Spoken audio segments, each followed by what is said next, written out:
তাদেরকে এমন ভয়ানক শাস্তি দেওয়া হতো যা আমি আপনি কল্পনা করতে পারবো না।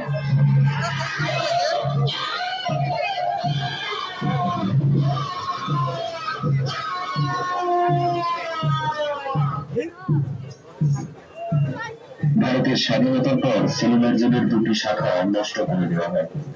টিকে থাকা বাকি তিনটি শাখাকে 1969 সালে রাষ্ট্রীয় শান ঘোষণা করা হয়।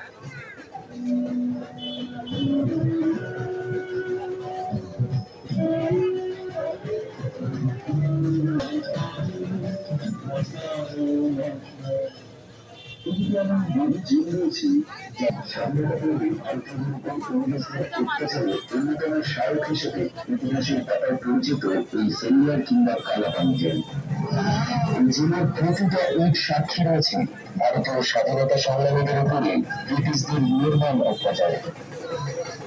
বর্তমান ভারতের কেন্দ্রশাসিত প্রদেশ আন্দামান ও নিকোবরের রাজধানী পোর্ট ব্লেয়ারে অবস্থিত এই সেলুলার জেল।